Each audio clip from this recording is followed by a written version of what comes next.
தேசிய மக்கள் சக்தி வேட்பாளர்கள் ஆதரவாளர்களால் தேசிய மக்கள் சக்திக்கு எதிராக போராட்டம். தமிழரசு கட்சியின் பிரதேச சபை உறுப்பினர்கள் கிளிநொச்சியில் சத்திய பிரமாணம். இளைஞர் விவகாரம் மற்றும் விளையாட்டுத்துறை பிரதி அமைச்சர் யாழ்ப்பாணத்துக்கு விஜயம். தேசிய மக்கள் சக்தி வேட்பாளர்கள் ஆதரவாளர்களால் தேசிய மக்கள் சக்திக்கு எதிராக போராட்டம்.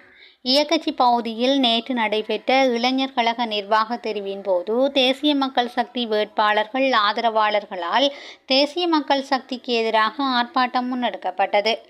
இளைஞர் கழக நிர்வாக தெரிவுக்கு இளைஞர் விவகாரம் மற்றும் விளையாட்டுத்துறை பிரதி அமைச்சர் ஏரங்க குணசேகர வரவிருந்த நிலையில் இயக்கச்சி மக்கள் தேசிய மக்கள் சக்தி வேட்பாளர்கள் ஆதரவாளர்களால் கிராம சேவகர் அலுவலகம் முன் முற்றுகை போராட்டம் நேற்று பிற்பகல் 3 மணியளவில் முன்னெடுக்கப்பட்டது. நடைபெற்ற உள்ளூராட்சி சபை தேர்தலில் அதிக வாக்குகளை பெற்ற இயக்கச்சி பகுதி வேட்பாளர்களில் ஒருவருக்கு போனஸ் ஆசனத்தை பகிர்ந்தளிக்காமல் குறைந்த வாக்குகளை பெற்ற நபர்களுக்கு ஆசனத்தை பகிர்ந்தளித்ததாக போராட்டத்தில் ஈடுபட்டவர்கள் தெரிவித்துள்ளனர். தேசிய மக்கள் சக்தியை நம்பி வாக்களித்திருந்த போதிலும் தேசிய மக்கள் சக்தியின் நிர்வாகிகள் ஜனநாயக கொள்கைகளுக்கும் கௌரவ ஜனாதிபதியின் சித்தாந்தங்களுக்கும் எதிராக செயற்படுவதாகவும் ஊழல்வாதிகளை கட்சியிலிருந்து வெளியேற்றி இனபேதமின்றி எமக்கு தந்த வாக்குறுதிகளை நிறைவேற்ற வேண்டும் எனவும் கேட்டுக்கொண்டனர். கலந்துரையாடலுக்கு சமூகம் தரவிருந்த இளைஞர் விவகாரம் மற்றும் விளையாட்டுத்துறை பிரதி அமைச்சர் ஏரங்க குணசேகர குறித்த ஆர்ப்பாட்டத்தால் கலந்துரையாடலுக்கு வருகை தராமல் இடையில் திரும்பிச் சென்றுள்ளார். போராட்டத்தில் ஈடுபட்டவர்கள் என்பிபி என்பது மக்களுக்காகவே தவிர மக்களை சுரண்டுவதற்காக அல்ல. எங்கள் ஜனாதிபதிக்கு என்பிபிக்குள் இருந்து கொண்டே துரோகம் செய்யாதே, ஊழல் கட்சிகளுக்கு மாற்றாக இன்னொரு ஊழல் பெருச்சாளி வேண்டாம் போன்ற பதாகைகளை தாங்கியவாறு ஆர்ப்பாட்டத்தில் ஈடுபட்டனர். நாடு திரும்பிய ஏதிலியின் கைது நடவடிக்கை தொடர்பில் அரசாங்கம் கவனம் செலுத்தியுள்ளது. ராமலிங்கம் சந்திரசேகர் தெரிவிப்பு. யாழ்ப்பாணம் மாவட்டத்தின் சில சபைகளில் தேசிய மக்கள் சக்தி ஆட்சி அமைக்கும் என கடத்தொழில் மற்றும் நீரியல் வள அமைச்சர் ராமலிங்கம் சந்திரசேகர் தெரிவித்துள்ளார். யாழ்ப்பாணம் மாவட்டத்தில் உள்ள உள்ளூராட்சி மன்றங்களுக்கு தேசிய மக்கள் சக்தி சார்பில் தெரிவாகியுள்ள உறுப்பினர்களின் உறுதி உரை ஏற்பின் நிகழ்வின் போது அமைச்சர் இதனை தெரிவித்துள்ளார். தேசிய மக்கள் சக்தி அரசாங்கம் மீது புலம்பெயரியல் இலங்கையர்களுக்கு நம்பிக்கை உள்ளது. இந்தியாவிலிருந்து நாடு திரும்பிய ஏதிலி ஒருவர் கைது செய்யப்பட்டுள்ளார். இதனையடுத்து இந்தியாவில் இருந்து வருபவர்கள் அனுர அரசாங்கம் கைது செய்கின்றது என சிலர் குற்றச்சாட்டுக்களை முன்வைத்து வருகின்றனர். இந்த விடயம் தொடர்பில் அரசாங்கம் கவனம் செலுத்தியுள்ளதாக கடற்றொழில் அமைச்சர் ராமலிங்கம் சந்திரசேகர் தெரிவித்துள்ளார். இளைஞர் விவகாரம் மற்றும் விளையாட்டுத்துறை பிரதி அமைச்சர் யாழ்ப்பாணத்துக்கு விஜயம். யாழ் மாவட்டத்திற்கு நேற்றைய தினம் வருகை தந்திருந்த இளைஞர் விவகாரம் மற்றும் விளையாட்டுத்துறை பிரதி அமைச்சர் ஏரங்க குணசேகர அவர்கள் இளைஞர் கழக உறுப்பினர்களை சந்தித்து கலந்துரையாடலை நடத்தியிருந்தார். அரியாலை சரஸ்வதி இளைஞர் கழக பொதுக்கூட்டமானது நல்லூர் பிரதேச செயலகத்தால் ஒழுங்கமைத்து நடாத்தப்பட்டிருந்தது. இளைஞர் கழகங்களை வலுப்படுத்தி இளைஞர் கழகங்கள் ஊடாக பல்வேறு வேலை திட்டங்களை முன்னெடுப்பது தொடர்பாகவே இந்த சந்திப்புகள் இடம்பெற்றன. தமிழரசின் பிரதேச சபை உறுப்பினர்கள் கிளிநொச்சியில் சத்திய பிரமாணம். இலங்கை தமிழரசு கட்சியின் வேட்பாளர்களாக போட்டியிட்டு கரைச்சி, பூநகரி மற்றும் பச்சிலைப்பள்ளி பிரதேச சபைகளுக்கு தெரிவு செய்யப்பட்ட உறுப்பினர்களின் சம்பிரதாயபூர்வ சத்திய பிரமாண நிகழ்வு நேற்றைய தினம் காலை தமிழரசு கட்சியின் கிளிநொச்சி மாவட்ட பணிமனையில் நடைபெற்றுள்ளது. நாடாளுமன்ற உறுப்பினரும் கட்சியின் கிளிநொச்சி மாவட்ட கிளை தலைவருமான கௌரவ சிவஞானம் ஸ்ரீதரன் அவர்களின் தலைமையில் நடைபெற்ற நிகழ்வில் வடக்கு மாகாண மேலாண் கல்வி அமைச்சர் தம்பிராஜா குருகுலராஜா, கிளிநொச்சி மாவட்ட பிரஜைகள் குழுவின் தலைவரும் ஓய்வு நிலை பிரதி கல்வி பணிப்பாளருமான கிருஷ்ணபிள்ளை சின்னராஜா, ஓய்வு நிலை அதிபரும் தமிழரசு கட்சியின் மூத்த உறுப்பினருமான நாகலிங்கம் சோதிநாதன் ஆகியோர் முன்னிலையில் தெரிவு செய்யப்பட்ட உறுப்பினர்கள் சத்திய பிரமாணம் செய்திருந்தமை குறிப்பிடத்தக்கது.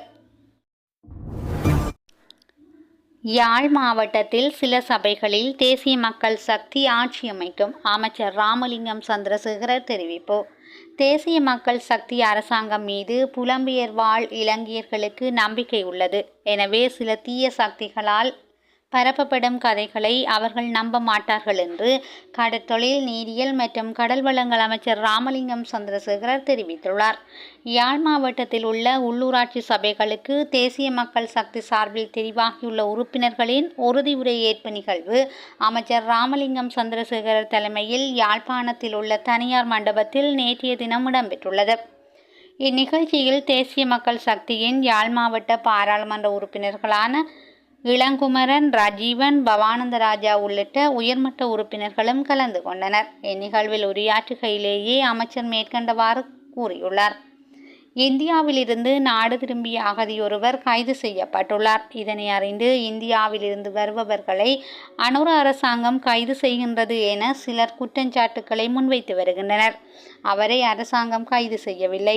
இது விடயத்தில் உடனடியாக தலையிடப்பட்டுள்ளது. அதற்கமைய குறித்த நபருக்கு பிணை வழங்கப்பட வேண்டும் எனவும், பிணை வழங்குவதற்கு ஆட்சேபனை தெரிவிக்கக்கூடாது எனவும் ஆலோசனை வழங்கப்பட்டுள்ளது. ஜனாதிபதி அனுரகுமார திசாநாயக்காவின் ஆட்சி காலத்தில் இந்நாடு கட்டியெழுப்பப்படாவிட்டால் இலங்கைக்கு விமோசனம் கிடையாது என்பதே புலம்பெயர் தமிழர்களின் கருத்தாக உள்ளது. தீய குணம் படைத்த தீய நோக்கத்துடன் செயற்படும் அரசியல் சக்திகள் உள்ளன. அந்த தீய சக்திகளை சுத்தப்படுத்த வேண்டும். அதனை நாம் செய்ய வேண்டும். உள்ளூராட்சி சபைகளுக்கு தெரிவாகியுள்ள உறுப்பினர்கள் சிறப்பாக செயற்பட வேண்டும். யாழ் மாவட்டத்தில் சில சபைகளில் தேசிய மக்கள் சக்தி ஆட்சி அமைக்கும். அதேவேளை மேலும் சில சபைகளில் எதிர்க்கட்சி தலைவராக கூட சிறப்பாக செயற்பட முடியும் என்றார். சர்வதேச தொழிலாளர் மாநாட்டின் 113வது அமர்வு இன்று ஆரம்பம். சர்வதேச தொழிலாளர் மாநாட்டின் 113வது அமர்வு இன்று முதல் எதிர்வரும் 12ஆம் தேதி வரை ஜெனீவாவில் நடைபெறவுள்ளது. சர்வதேச தொழிலாளர் அமைப்பினால் ஏற்பாடு செய்யப்பட்டுள்ள இந்த மாநாட்டில் பங்கேற்பதற்காக தொழில் பிரதி அமைச்சர் மஹிந்த ஜெயசிங்க உள்ளிட்ட குழுவினர் நேற்று ஜெனீவாவுக்கு பயணமாகியுள்ளதாக அந்த அமைச்சின் ஊடக பிரிவு தெரிவித்துள்ளது. இந்த ஆண்டு சர்வதேச தொழிலாளர் மாநாட்டில் தொழில்துறையில் உள்ள பல்வேறு பிரச்சினைகள் குறித்து அவதானம் செலுத்துவதற்கு திட்டமிடப்பட்டுள்ளதாக குறிப்பிடப்படுகிறது. பணியிடத்தில் உயிர் ஆபத்துகளில் இருந்து பாதுகாப்பு, முறைசாரா தன்மையை எதிர்த்து போராடுதல் மற்றும் முறையான வேலையை ஊக்குவித்தல் உள்ளிட்ட பல்வேறு விடயங்கள் தொடர்பில் இந்த ஆண்டு சர்வதேச தொழிலாளர் மாநாட்டில் கலந்துரையாடப்பட உள்ளதாக தெரிவிக்கப்பட்டுள்ளது. மின்சார விநியோக தடையில் 50%க்கும் அதிகமானவை தற்போது வழமைக்கு. சீரற்ற காலநிலை காரணமாக ஏற்பட்ட மின்சார விநியோக தடையில் 50%க்கும் அதிகமானவை தற்போது வழமை நிலைக்கு கொண்டுவரப்பட்டுள்ளதாக இலங்கை மின்சார சபை தெரிவித்துள்ளது. நாடளாவிய ரீதியில் மின்சார விநியோக தடை தொடர்பில் 7000க்கும் மேற்பட்ட முறைப்பாடுகள் கிடைக்கப்பெற்றிருந்தன. அவற்றில் 4684 முறைப்பாடுகள் தீர்த்து வைக்கப்பட்டுள்ளதாக இலங்கை மின்சார சபை தெரிவித்துள்ளது. பலத்த காற்றுடன் பெய்த மழை காரணமாக மரக்கிளைகள் மற்றும் மரங்கள் முறிந்து மின்கம்பிகள் மீது வீழ்ந்தமையினால் அண்மையில் மின்சார விநியோகம் தடைப்பட்டது. மின்சார விநியோக தடை தொடர்பான தகவல்களை 1987 என்ற துரித இலக்கத்துக்கு அழைப்பு ஏற்படுத்தி அறிவிக்குமாறு இலங்கை மின்சார சபை அறிவித்திருந்தமை குறிப்பிடத்தக்கது. வருடாந்த பேருந்து கட்டண திருத்தத்தை 1 மாதத்துக்கு ஒத்திவைக்க தீர்மானம். ஜூலை மாதம் திருத்தப்படவிருந்த வருடாந்த பேருந்து கட்டண திருத்தத்தை 1 மாதத்துக்கு ஒத்திவைக்க தீர்மானித்துள்ளதாக தனியார் பேருந்து உரிமையாளர்கள் சங்கம் தெரிவித்துள்ளது. கொழும்பில் நேற்று நடைபெற்ற செய்தியாளர் சந்திப்பில் கருத்து தெரிவித்த தனியார் பேருந்து உரிமையாளர் சங்கத்தின் தலைவர் கெமுனு விஜயரட்ன வருடாந்த பேருந்து கட்டண திருத்தத்தை ஆகஸ்ட் மாதத்தில் மேற்கொள்ள திட்டமிட்டுள்ளதாக குறிப்பிட்டுள்ளார். நாட்டில் நிலவும் சூழ்நிலையை கருத்தில் கொண்டு இந்த தீர்மானம் எடுக்கப்பட்டதாகவும் இவ்விடயம் தொடர்பில் ஏனைய சங்கங்களுடன் கலந்துரையாட தீர்மானித்துள்ளதாகவும் அவர் தெரிவித்துள்ளார். தாமரை இலை பறிக்க சென்ற இருவர் நீரில் மூழ்கி உயிரிழப்பு. முல்லைத்தீவு மாவட்டத்தில் முல்லைத்தீவு போலீஸ் பிரிவுக்குட்பட்ட அளம்பில் பகுதியில் ஆலயத்துக்காக தாமரை இலை பறிப்பதற்காக தாமரை குளத்தில் இறங்கிய இருவர் நீரில் மூழ்கிய நிலையில் உயிரிழந்துள்ளனர். நேற்று 11:30 மணியளவில் குளத்தில் இறங்கி இருவரும் நீரில் மூழ்கிய நிலையில் கிராம மக்களின் முயற்சியின் பயனாக இருவரும் மீட்கப்பட்டு மாஞ்சோலை வைத்தியசாலைக்கு கொண்டு செல்லப்பட்ட போதும் அவர்கள் ஏற்கனவே உயிரிழந்துள்ளதாக வைத்தியசாலை தகவல்கள் தெரிவிக்கின்றன. அளம்பில் தாமரை குளத்தில் தாமரையிலே பறிக்க சென்ற அளம்பில் வடக்கைச் சேர்ந்த 25 வயதுடைய ராஜசேகரன் நிசாந்தன் மற்றும் 10 வயதுடைய சிவனேசன் பிரணவன் ஆகிய இருவருமே இவ்வாறு நீரில் மூழ்கி உயிரிழந்துள்ளனர். இவர்களின் உடலும் முல்லைத்தீவு மாவட்ட வைத்தியசாலை பிரேத அறையில் வைக்கப்பட்டுள்ளதோடு மேலதிக விசாரணைகளை முல்லைத்தீவு போலீசார் மேற்கொண்டு வருகின்றனர். ஆலியக்கேணியில் தவறி வீழ்ந்த நிலையில் இருவர் உயிரிழப்பு. குமுளமினை கொட்டுக்கிணற்று பிள்ளையார் ஆலயக்கேணியில் நேற்றைய தினம் செல்ஃபி எடுக்க சென்ற 2 யுவதிகள் தவறி வீழ்ந்த நிலையில் ஆபத்தான நிலையில் மீட்கப்பட்டு முல்லைத்தீவு மாவட்ட வைத்தியசாலையில் அனுமதிக்கப்பட்ட நிலையில் சிகிச்சை பலனின்றி உயிரிழந்துள்ளனர். முல்லைத்தீவு குமுளமுனை கொட்டுக்கிணற்று பிள்ளையார் ஆலய கோயிலில் செல்ஃபி எடுப்பதற்காக இந்த யுவதிகள் சென்றுள்ளனர். இருவரும் கேணிக்குள் தவறி விழுந்துள்ள நிலையில் குமுளமுனை இளைஞர்களால் மீட்கப்பட்டு மாஞ்சோலை வைத்தியசாலையில் அனுமதிக்கப்பட்ட போது சிகிச்சை பலனின்றி உயிரிழந்துள்ளனர். உயிரிழந்த இருவரும் பூதன்வயல் மாமூலை பகுதியில் வசிக்கும் தரம் 10 கல்வி கற்கும் மாணவிகள் என்பதும் குறிப்பிடத்தக்கது. இந்த சம்பவம் தொடர்பிலான மேலதிக விசாரணைகளை போலீசார் மேற்கொண்டு வருகின்றனர்.